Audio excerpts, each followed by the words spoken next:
She handed me an envelope with my name on it, written in her handwriting, and told me to review it carefully. I set down my coffee, looked at her across the kitchen island that I had picked out and paid for, and said, "You do understand this is my house." She smiled, the kind of smile that doesn't reach the eyes. "Everything under this roof belongs to the family, sweetheart. My name is Rosalind. I'm 32 years old, and 6 months into my marriage, my mother-in-law mailed me a lease agreement for my own home. I want to tell you how I got here, because the ending matters more when you know the beginning. I grew up in Sudbury, Ontario, not the pretty part people imagine when they think of Canada, but the real part. The part with long winters and tight budgets and parents who worked double shifts at the mill and still somehow made Christmas feel like magic. My dad passed when I was 19. My mom moved in with her sister in Thunder Bay, and I was left with a small inheritance, a lot of determination, and a very clear sense of what I wanted my life to look like. I put myself through a commerce degree at Laurentian. I worked weekends at a restaurant in Kingsway, saved every dollar I didn't absolutely need, and when I was 25 I bought a house. A real house. Nothing flashy. A 3-bedroom semi-detached in Sudbury's South End, near the lake, with a backyard big enough for a garden and a dog I hadn't gotten yet. I put 30% down. I remember standing in the driveway after signing the papers, completely alone, eating a gas station sandwich and crying happy tears into it because I couldn't believe I'd done it. I met my husband at a friend's cottage the summer after. He was charming in that easy, effortless way, the kind of man who makes everyone in a room feel like they're the only one in it. We dated for 2 years. He told me early on that his family was close-knit, which I thought was sweet. I didn't realize until later that close-knit in his family's language meant something closer to enmeshed. His mother is a woman I will describe very carefully, because I want to be accurate. She is not loud, she doesn't yell. She operates in a register that is much harder to fight. Quiet authority, disappointed sighs, and a way of framing everything she wants as something she's doing for you. She ran a small property management company with my father-in-law for 20 years. They had done well. Not spectacularly well, but well enough that she had strong opinions about real estate, strong opinions about who belonged in it, and very strong opinions about me. She thought I was beneath her son. She never said it. She said things like, "Rosalind, you've done so well for yourself given your background, and it must have been so hard growing up without stability." And she always touched my hand when she said it, so it was framed as compassion. I understood what it was. When my husband and I got engaged, she hosted the announcement dinner at her house in Barrie. She made a beautiful lamb roast. She gave a lovely toast.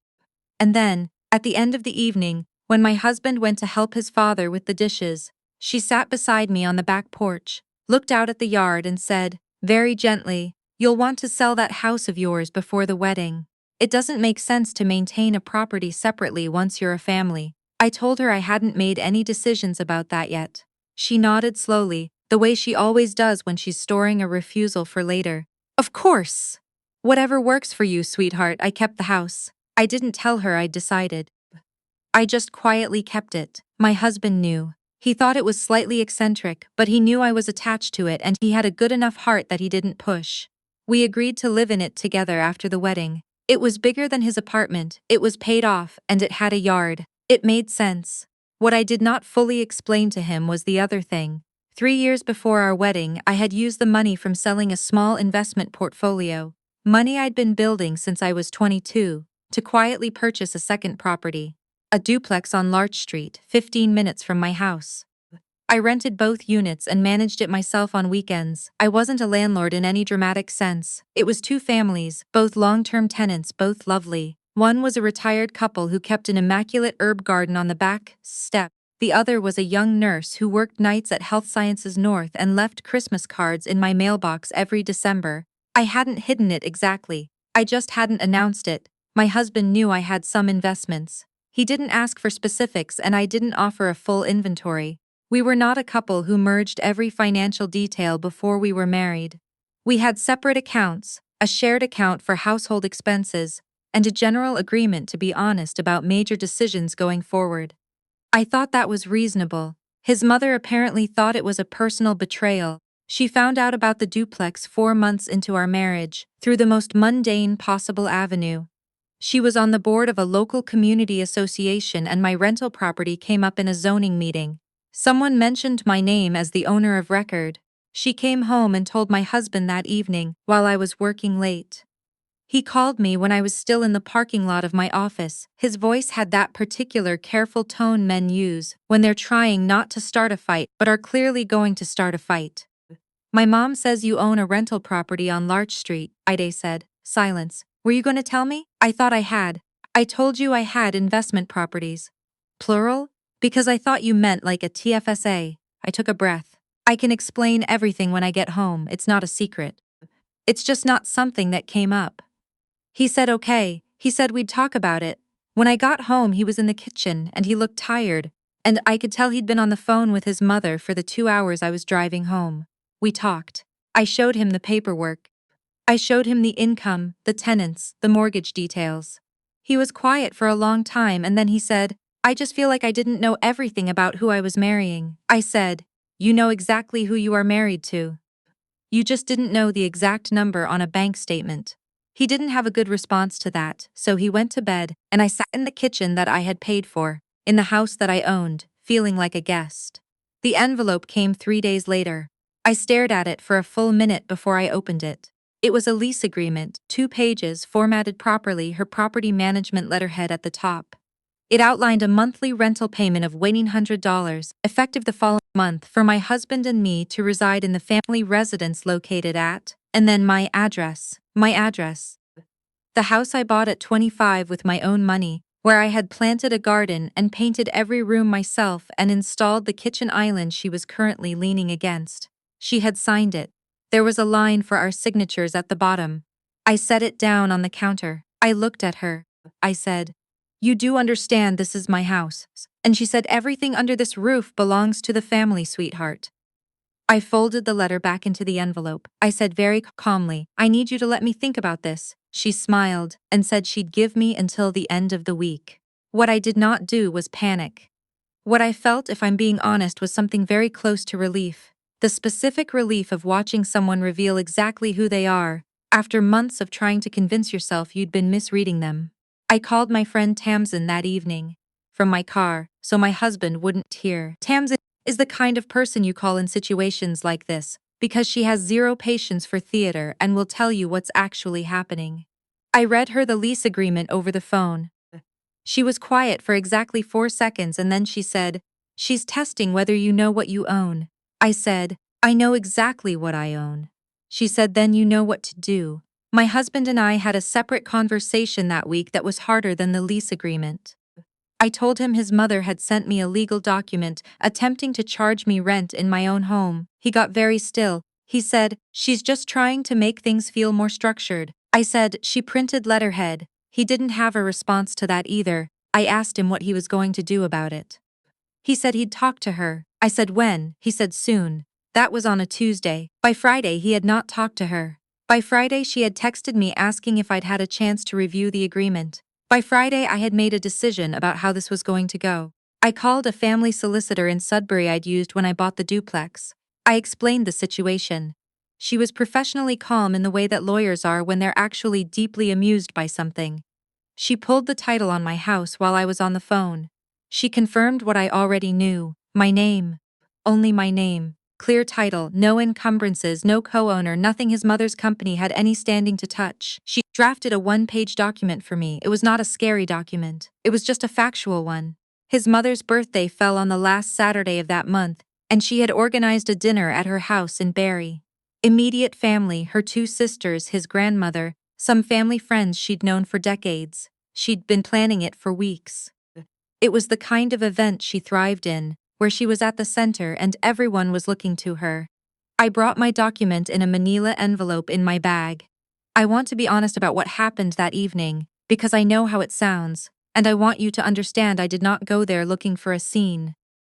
I went there hoping still that my husband would have spoken to her, that it would be a normal evening, and this would have resolved quietly, the way I had asked him to resolve it. Dinner was lamb again. She makes lamb when she wants to make a point about something. We had wine, we had bread. The grandmother told a story about her garden in Penetanguishene. It was all very warm, and I was sitting there cutting my food into pieces, waiting to see if my husband was going to say anything. He didn't. Over dessert, a lemon tart, very good. His mother turned to me with that particular smile and said, Rosalind, have you had a chance to look at the paperwork I sent? I just want us all to feel settled. The table went quiet in that way tables do when everyone knows something is happening, and nobody knows what. I set down my fork, I opened my bag, I put the manila envelope on the table, I said I have, yes. I also had my solicitor pull the title on the property. I wanted to make sure I had everything correct before I responded. She didn't reach for the envelope. She said, I don't think this is the time or place. I said I've been waiting for a time and place for 6 weeks. I asked my husband to create one, he didn't, so I'll do it here. I slid the envelope toward her. Inside was a single page. On it was the title of my house, printed from the land registry, my name, my purchase date, and a short paragraph from my solicitor confirming that no lease agreement issued by a third party holds legal standing against a registered title owner, that any attempt to enforce such an agreement would be frivolous, and that any further communication regarding this matter should be directed to her office. I said, I own that house, I bought it at 25, I paid it off 3 years ago. There is no mechanism under Ontario property law by which you can charge me rent in my own home. I want to be clear about that, because I want everyone at this table to be clear about it, since apparently I am the only one who was willing to have this conversation directly. His aunt cleared her throat, his grandmother looked at the lemon tart. His mother looked at me across the table and her face went through about 4 things in quick succession before it settled on composed. She said, I was only trying to make sure things were fair. I said, charging me rent for my own property is not fair. It is an attempt to establish control over something that doesn't belong to you. I'm happy to be part of this family. I have been trying to be part of this family since I got here. But I will not sign a lease on my own house, and I will not pretend that what you sent me was something other than what it was. My husband said my name from across the table. Just my name, like a warning. I looked at him. Said, you had 6 weeks to handle this, I needed it handled. This is me handling it. He looked at the tablecloth. The drive back to Sudbury that night was very quiet. We didn't fight, we didn't talk much at all, which was in some ways worse. He stared out the window and I drove, and somewhere around Innisfil he said, I didn't know she was going to push that far. I said, you knew she sent the document. You knew what it said, he said, she's my mother. I said, I know, and I'm your wife. And you chose not to be in the room for this, so I stood in it alone, and I want you to sit with that for a while. He didn't respond. I didn't need him to. What happened after took several weeks to fully settle. His mother did not speak to me directly for about a month. This was honestly a relief. His aunt, the older one with the silver braid down her back who I had always privately liked, called me 10 days later from her own phone and said, I want you to know I thought she was out of line. And I want you to know that your husband should have done what you had to do before you had to do it. I thanked her. I actually cried a little after I hung up in the good way. My husband and I went to see a couples therapist. Idea actually, which surprised me and made me feel better about us than anything he had said in those weeks. The therapist was a calm woman in an office in New Sudbury, with a plant I kept staring at because it was so healthy and I couldn't figure out what kind it was. She helped us articulate things that we had been circling around for months. The ways he had been conditioned to keep his mother comfortable at the expense of other people's discomfort. The ways I had learned to handle everything alone and hadn't quite let him in far enough to catch this before it escalated. Neither of those things excuses what happened, but they explain it. And explaining things is how you fix them. The duplex is still mine, the house is still mine. I have since had a full, honest 2-evening conversation with my husband about every financial asset I hold, and he has done the same with me. We have updated our wills and our beneficiary designations, and we have a shared spreadsheet now that neither of us finds romantic but both of us find reassuring. His mother and I do not have a warm relationship. I am not certain we ever will. We are civil at family events. She no longer sends me documents. The last time I saw her, at Thanksgiving, she asked about my garden, and I told her the tomatoes had done well this year, and we left it at that.